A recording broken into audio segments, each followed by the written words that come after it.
Welcome back, dear students. Let's continue with chapter number 1, that is issue of share. Yesterday we have done introduction of this chapter.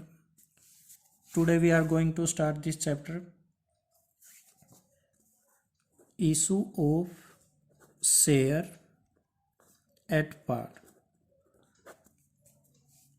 Today we will do this topic in detail. ये issue of share at par इसको करेंगे और 3 special entry कराएंगे बेटा। Special entries करेंगे 3।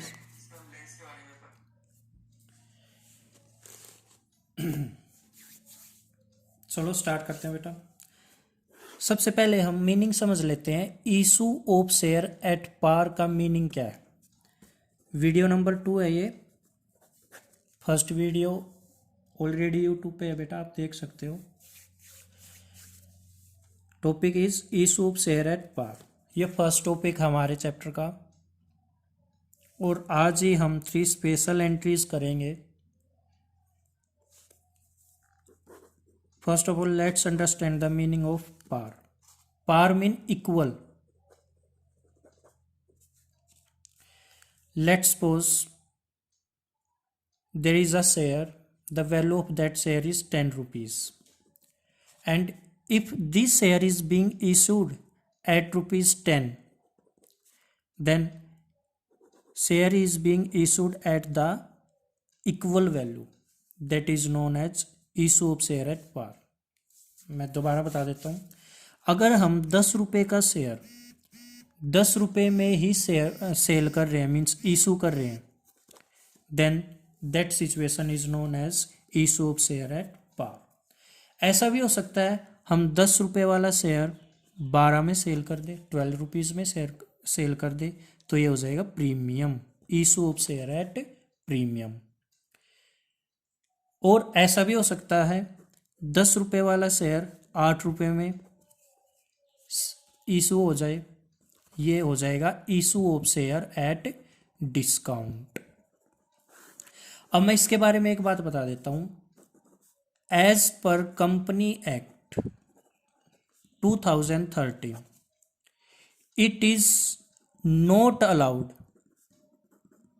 To issue share at discount, and this provision is written in section number 53 of company act 2013। क्या मतलब बेटा कि एक कंपनी अपना शेयर पार पे सेल कर सकती है, इशू कर सकती है, प्रीमियम पे कर सकती है, बट डिस्काउंट पे कंपनी अपना शेयर इशू नहीं कर सकती। क्यों नहीं कर सकती? क्योंकि जो कंपनी एक्ट 2013 है उसने इसको प्रोहिबिट कर दिया, मीन्स मना कर दिया, अलाउड नहीं किया। कि सेक्शन 54 ये बोलता है अब कंपनी शेयर को डिस्काउंट पे इशू नहीं कर सकती।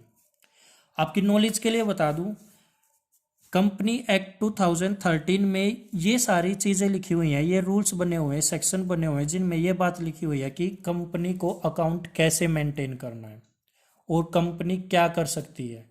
तो ये बात भी लिखी हुई है सेक्शन 54 में कि कंपनी अपने शेयर को डिस्काउंट पे इशू नहीं कर सकती। क्लियर है ये बात? जस्ट फॉर नॉलेज एक चीज़ और सुन लो बेटा। पहले कंपनी एक्ट 1956 होता था। 2013 से पहले कंपनी एक्ट 1956 होता था।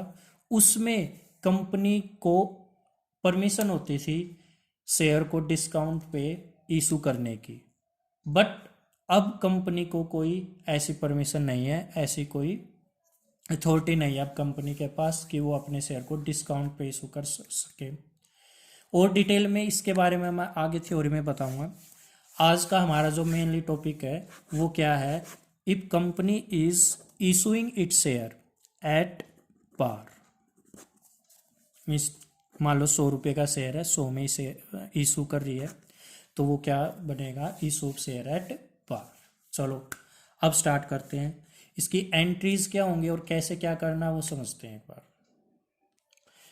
देखो इलस्ट्रेशन नंबर 5 है जो, वहां से ये चैप्टर एक्चुअल स्टार्ट हो रहा है, जहां पर issue of share at par की फर्स्ट इलस्ट्रेशन है। देखो क्या लिखा हुआ है, पवन लिमिटेड। याद रख लेना, अगर वर्ड लिमिटेड लिखा है तो ये पब्लिक कंपनी है, प्राइवेट कंपनी के सामने प्राइवेट लिमिटेड वर्ड मिलेगा, यहाँ पर लिमिटेड लिखा है तो ये केवल पब्लिक कंपनी है, और पब्लिक कंपनी ही शेयर इशू कर सकती है, ये बात भी याद रख लेना। देखो अब क्या लिखा हुआ है, Pawan limited invited application for 30,000 share of 10 each. Pawan limited है, उसने एप्लीकेशन दी है शेयर की 30,000 शेयर की 10 के हिसाब से, 10 rupees each. Payment were to be made as follow, और पेमेंट मैंने आपको फर्स्ट वीडियो में बताया था कि पेमेंट इंस्टॉलमेंट में मंगवा सकते हैं, और वो इंस्टॉलमेंट क्या क्या होती है, application, allotment, first and final call, या फर्स्ट एंड सेकंड कॉल भी हो सकती है, first call, second call, third call भी हो सकती है। यहाँ पर ये 10 रुपीज़ कैसे मंगवा रहे हैं, 3 एप्लीकेशन पे, 3 अलॉटमेंट पे, 2 फर्स्ट कॉल पे और 2 फाइनल कॉल पे। तो टोटल कितने हो गए, 3, 6, 8 और 2 10। तो टोटल 10 है और 10 ही रुपये मंगवाए जा रहे हैं, इसका मतलब इशू एट पार। समझ गए पार क्या होता है, जितने की चीज़ है, सॉरी जितने का शेयर है उतने ही किस्तों में पैसे मंगवाए जा रहे हैं, तो इशू एट पार हो गया। आगे देखो क्या लिखा हुआ है, all the share were applied, means 30,000 share issue करें तो 30 शेयर के लिए एप्लीकेशन आ गई खरीदने के लिए, 30,000 शेयर रेडी हैं कंपनी के, मतलब पब्लिक रेडी है बेचने के लिए, सॉरी खरीदने के लिए पब्लिक रेडी है। All the share were applied, you are required to prepare journal entries, आपको क्या बनानी है, जर्नल एंट्रीज। ये जो इसके नीचे क्या लिखा हुआ है वो बताऊंगा, ये स्पेशल एंट्रीज में कवर हो जाएगा। अभी के लिए ये क्वेश्चन जो है उसको एक बार और रिपीट कर देता हूँ। टोटल 30,000 शेयर इशू हो रहे हैं 10 रुपीज़ ईच के हिसाब से, अप्लीकेशन पे 3, अलॉटमेंट पे 3, फर्स्ट कॉल पे 2 एंड फाइनल कॉल पे 2।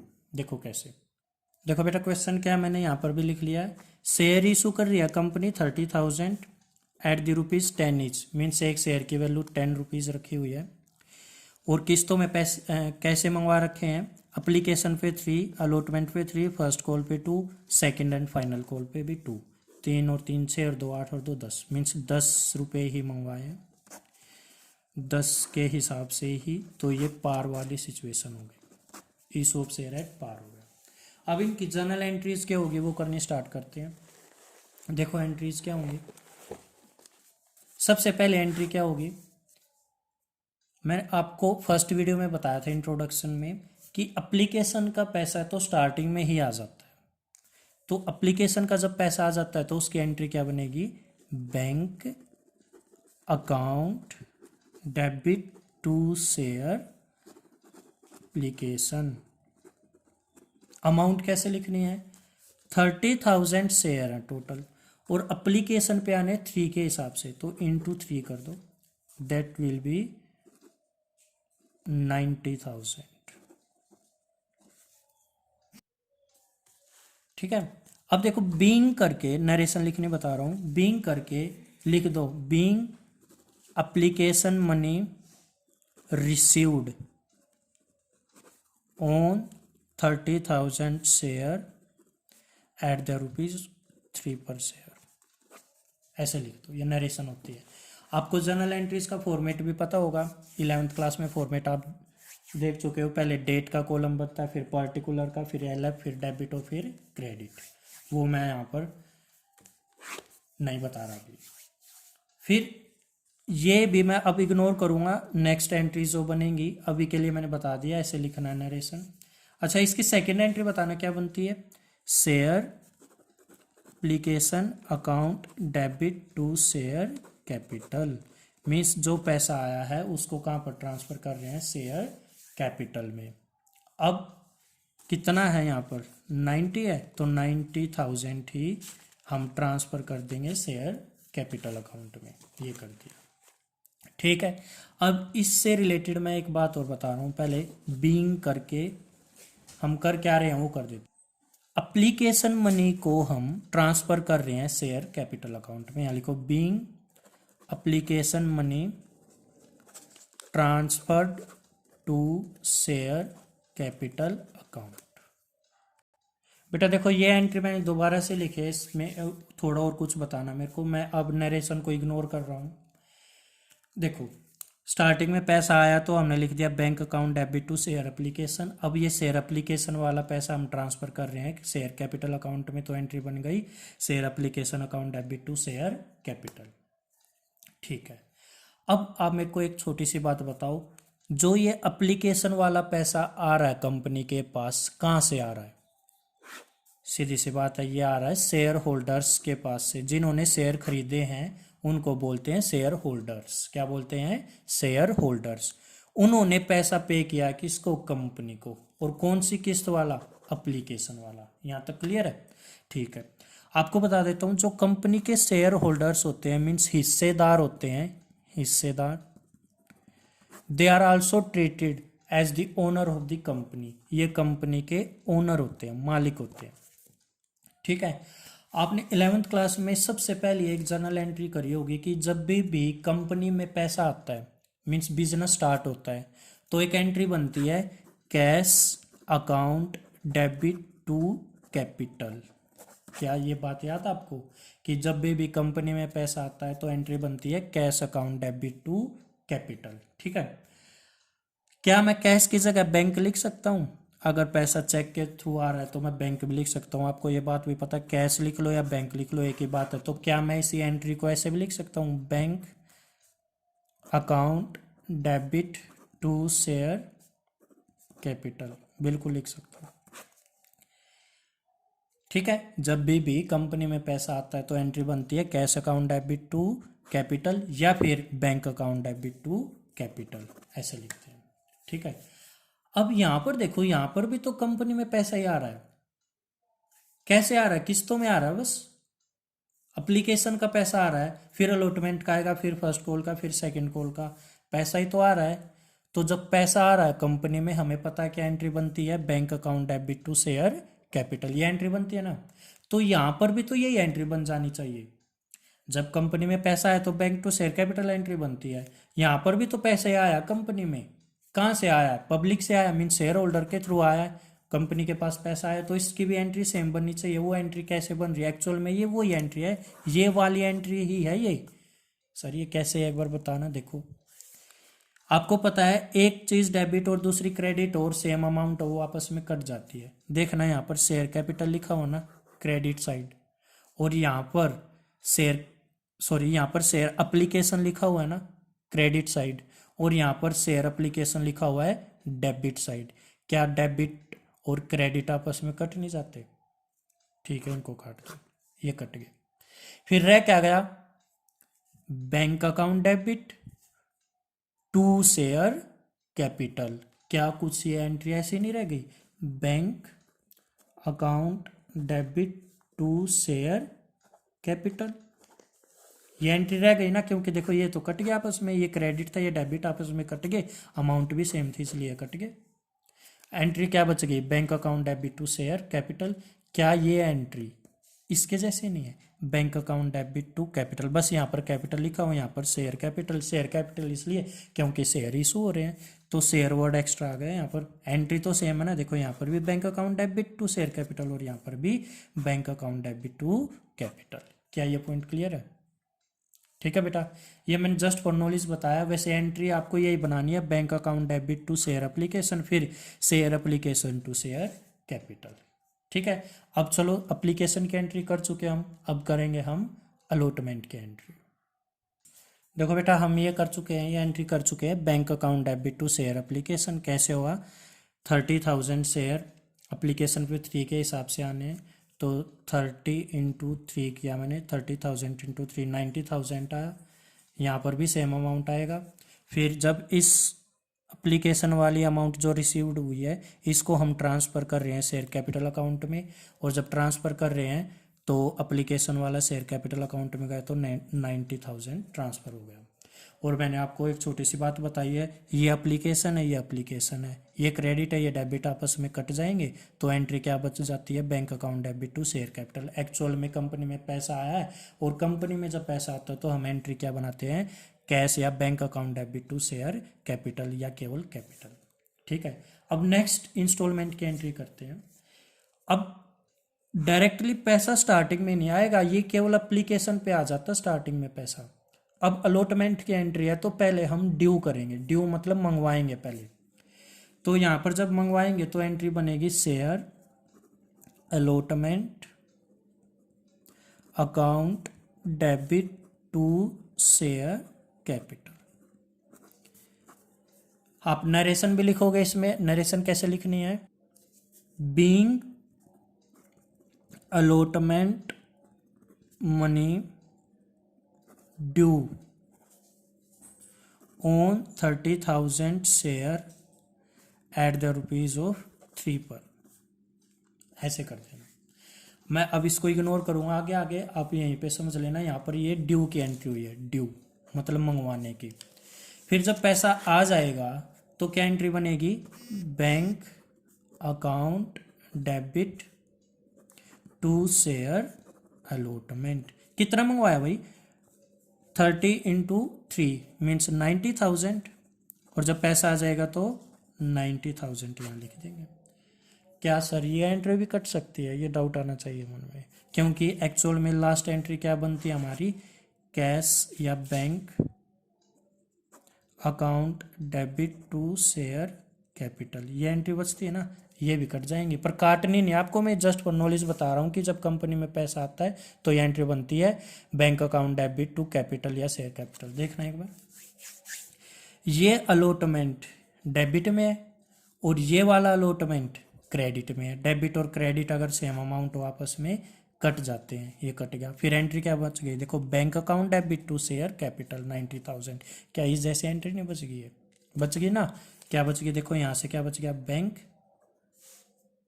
अकाउंट डेबिट टू, यहाँ से ये बैंक बचा, अलॉटमेंट कट गया तो क्या बच गया? To share capital. आपको काटना नहीं है, मैं बस ये बार बार काट के इसलिए दिखा रहा हूँ क्योंकि आपको ये क्लियर हो जाए। जब भी कंपनी में पैसे आते हैं तो एंट्री बनती है bank account debit to capital.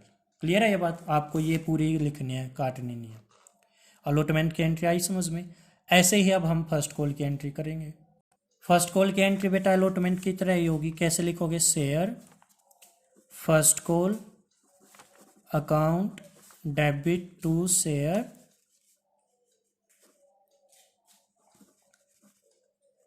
Capital.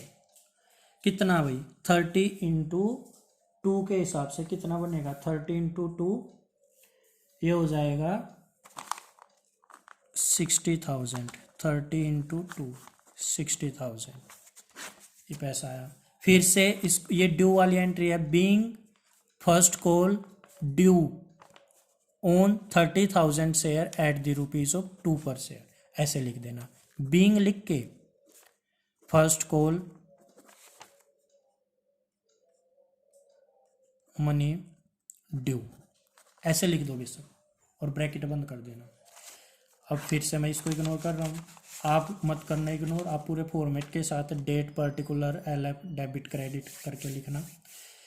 जब इसका पैसा आ जाएगा तो एंट्री बनेगी bank account debit to share first call. कितना भाई? 60,000 बन गई एंट्री। क्या सर ये एंट्री भी कट सकती है वैसे? क्योंकि एक्चुअल में हमारी लास्ट एंट्री क्या बनती है? Bank account debit to share capital. ये इग्नोर कर दोगे सर, शेयर कैपिटल। ये एंट्री बननी चाहिए। क्या ये बन रही है? बिल्कुल बन रही है। देखो ये फर्स्ट कॉल कहाँ है? डेबिट में, और ये फर्स्ट कॉल कहाँ है? क्रेडिट में। 2 मीन्स क्रेडिट होता है, अमाउंट भी सेम है, तो क्या ये आपस में कट नहीं जाएंगे? फिर क्या बच गया?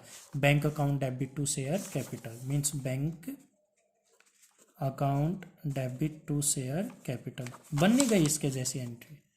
क्या आपको ये काटना है? नहीं काटना, मैं बस समझाने के लिए काट के दिखा रहा हूँ, आपको तो ये पूरा करना है। ठीक है, अब बिल्कुल ऐसे ही सेकंड एंड फाइनल कॉल की एंट्री करेंगे। कैसे करेंगे? Share second and final call account debit to share capital. कितना ना भाई? 30 इंटू 2 के हिसाब से मीन्स 40,000। फिर जब आप एंट्री करोगे पैसे, जब ये ड्यू की एंट्री है, जैसे इसकी नरेशन लिखी थी being first call money due, यहाँ पर क्या लिख दोगे? Being second and final call money due. Okay, और ब्रैकेट बंद कर देना। और जब पैसा आ जाएगा, जब पैसा आता है डेबिट व्हाट कम्स इन, क्योंकि जो पैसा आएगा वो रियल अकाउंट में जाता है, क्योंकि पैसा आना एसेट होती है और रियल अकाउंट का रूल होता है डेबिट व्हाट कम्स इन। तो इसलिए क्या लिख रहे हो, बैंक अकाउंट डेबिट, बैंक में नहीं, यहाँ पर पैसा ही है, to share second and final code 4040। ये एंट्री बननी है बेटा। क्या ये भी कट सकते हैं? बिल्कुल, ये सेकंड कॉल है और ये सेकंड है, एक डेबिट में एक क्रेडिट में, ये आपस में वैसे कट सकते हैं। फिर एंट्री क्या बचेगी, bank account debit to share capital. क्या हमने ये एग्जाम में काटना है? नहीं काटना, वैसे करके दिखा रहा हूँ। तो आपको एंट्री कैसे पास करनी है, देखो यहाँ पर देख लो एक बार, ऐसे लिख के आनी है आपको भी एग्जाम में। पहले date, particular, LF, debit, credit, ऊपर लिखोगे जर्नल एंट्रीज। जैसे यहाँ पर लिखी हुई है ऑन डेट ऑफ रिसीट, जब पैसा रिसीव हुआ, bank account debit to share application 13/2/3/1990 आ गया। आप ये बोलोगे सर यहाँ पर इक्विटी क्यों लिखा हुआ है? अगर कुछ ना बोले तो इक्विटी लिख देना। देखो शेयर दो तरह के होते हैं, आपको भी पता, प्रेफरेंस शेयर और इक्विटी शेयर। तो इन शेयर के सामने या तो आपको इक्विटी वर्ड लिखना है या प्रेफरेंस। अगर जब प्रेफरेंस लिखना होगा क्वेश्चन में मेंशन होगा, अगर नहीं है मेंशन तो आप इक्विटी लिख लेना, ठीक है। तो क्या लिखा, bank account debit to equity share capital, ये एंट्री बनी। फिर equity share capital to equity share application to equity share capital. देखो यहाँ पर ट्रांसफर वाली एंट्री कर रहे हैं। फिर जब अलॉटमेंट वाली आई, equity share allotment to share capital, यहाँ पर ड्यू वाली एंट्री हुई है। फिर जब पैसा रिसीव हो जाएगा, अलॉटमेंट मनी रिसीव हो रही है, तो bank account debit to equity share allotment. ऐसे ही फर्स्ट कॉल की है, ऐसे ही फाइनल कॉल की भी है। ये ईसोप शेयर एट पार वाला कॉन्सेप्ट है। अब मैं आपको 3 स्पेशल एंट्रीज के बारे में बताऊंगा जो यहाँ पर भी है। देखो वो एंट्री क्या, पहले समझा देता हूँ, फिर यहाँ पर कौन सी है वो बताऊंगा, ठीक है। देखते हैं एक बार बेटा 3 स्पेशल एंट्रीज कौन कौन सी है वो देखो, हम करेंगे अभी।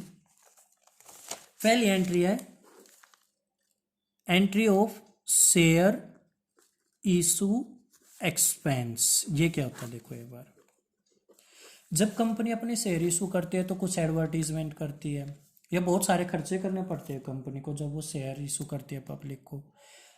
तो आप अपने आप को हमेशा कंपनी मान के चलना और कंपनी के नज़रिए से समझना। जब कंपनी खर्चे कर रही है, एक्सपेंस कर रही है, तो कंपनी के लिए खर्चा हो रहा है, तो कंपनी के लिए खर्चा डेबिट में आना चाहिए। क्यों आना चाहिए? क्योंकि नॉमिनल अकाउंट का रूल होता है debit all expense and loss.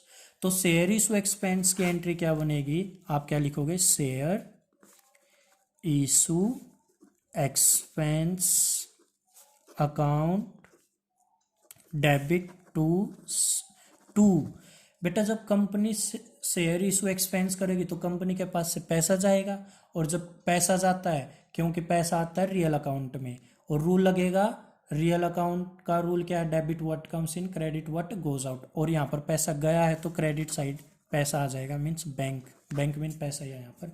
तो क्या एंट्री बन जाएगी, share issue expense account debit to bank.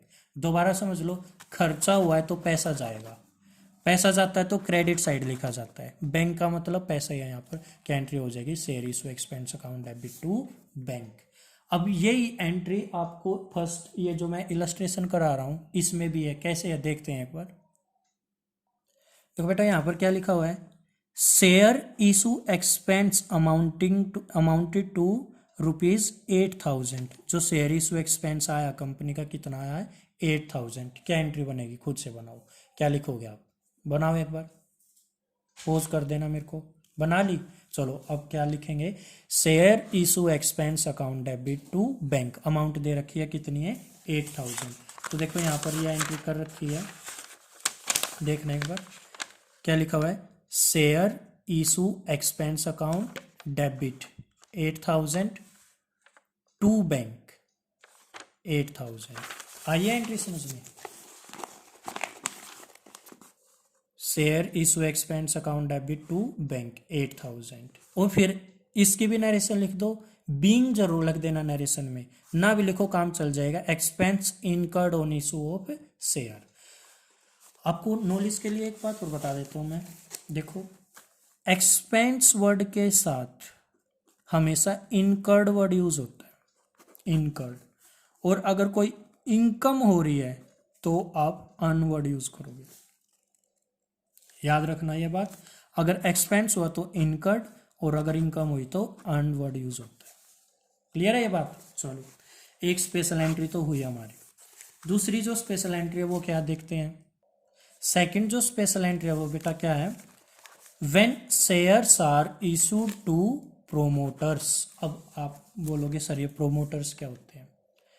Promoters वो होते हैं जो कंपनी को स्टार्ट करते हैं, और जब वो कंपनी को स्टार्ट करते हैं तो कंपनी के लिए बहुत सारा काम करते हैं, कंपनी को बहुत सारी सर्विसेज देते हैं, तो कंपनी उनको कुछ शेयर इशू कर देती है उनकी सर्विस के लिए। तो अब कंपनी के नज़रिए से समझो, जब कंपनी शेयर इशू कर रही है प्रोमोटर्स को, तो कंपनी के लिए तो ये भी एक तरह से एक्सपेंस है, खर्चा है, क्योंकि फ्री में उनको शेयर इशू किए जा रहे हैं। और जब कंपनी के नज़रिए से समझना, जब वो एक्सपेंस कर रही है कंपनी, तो डेबिट साइड जाएगा। तो एंट्री क्या बनेगी? एंट्री बनेगी कंपनी को स्टार्ट करने के खर्चे account debit. It means incorporation. Incorporation means company start करना। कॉस्ट लागत, incorporation cost account debit to share capital, ये एंट्री बन जाएगी। Incorporation cost account debit to share capital. इस क्वेश्चन में भी है ये एंट्री। कैसे देखो एक बार, 4000 fully paid share were issue to promoters for their services. उन्होंने जो सर्विस दी है प्रोमोटर्स ने, उनको 4000 फुल्ली पेड मीन्स 4000 शेयर दे दिए। 4000 शेयर, और एक शेयर कितने का है? 10 रुपीज़ का। तो मतलब टोटल 40,000 रुपये दे दिए उनको। कैसे दे दिए देखने एक बार। देखो बेटा, एंट्री कर लेते हैं एक बार। क्या लिखोगे आप? Incorporation cost account debit to share capital. अब मैं इक्विटी वर्ड को इग्नोर कर रहा हूँ, आप समझ चुके हो ना। अगर कुछ ना लिखो आप क्या वर्ड यूज कर लेना? इक्विटी। और अगर प्रेफरेंस लिखा तो यहाँ पर शेयर से पहले हमेशा प्रेफरेंस वर्ड यूज करना। तो ये 40,000 कैसे आया भाई? 4,000 शेयर इशू करें और फुल्ली पेड। फुल्ली मतलब 10 का एक है, तो 10 से मल्टीप्लाई करेंगे तो 40,000 आ जाएगा। क्या ये बात भी आई समझ में?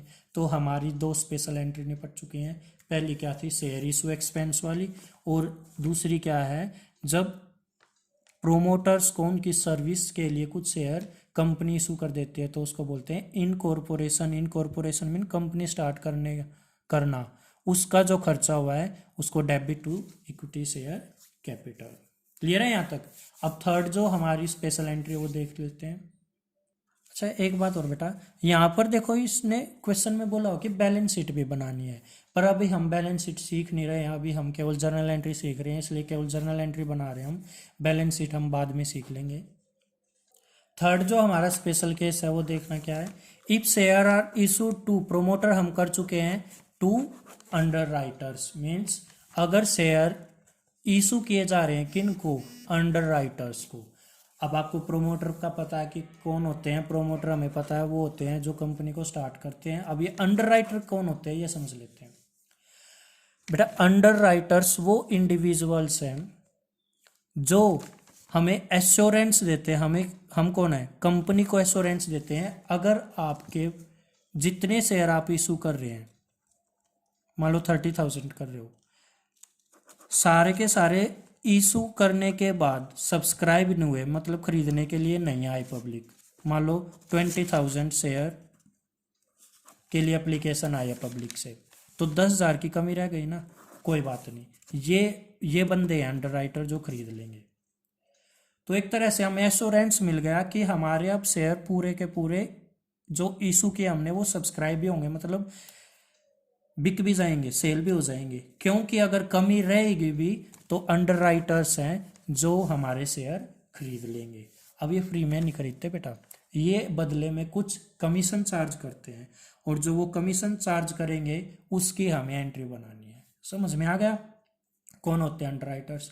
अंडर राइटर्स वो होते हैं अगर जो शेयर इशू हुए हैं वो सारे के सारे सब्सक्राइब नहीं कर पाती पब्लिक। अगर पब्लिक सारे के सारे शेयर सब्सक्राइब नहीं कर रही है, जो कमी रह गई उनको खरीदने के लिए ये एश्योरेंस देते हैं कि कमी रह गई है तो हम खरीद लेंगे, बट रिटर्न में हम आपसे कुछ कमीशन लेंगे।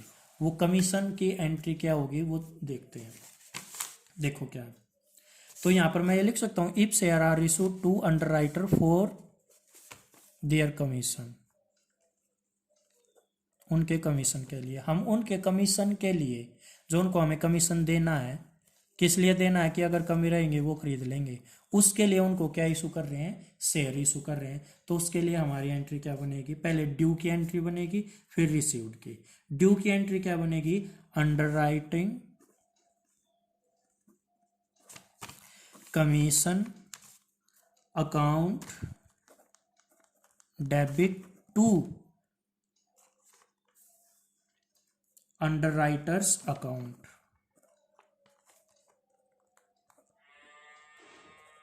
यह एंट्री बनेगी, underwriting commission account debit to underwriters account. ये ड्यू की एंट्री है। और जब एक्चुअल में उनको हम पे कर देंगे, शेयर दे देंगे, तो क्या एंट्री बनेगी, इनका अकाउंट डेबिट हो जाएगा, underwriters account debit to share capital.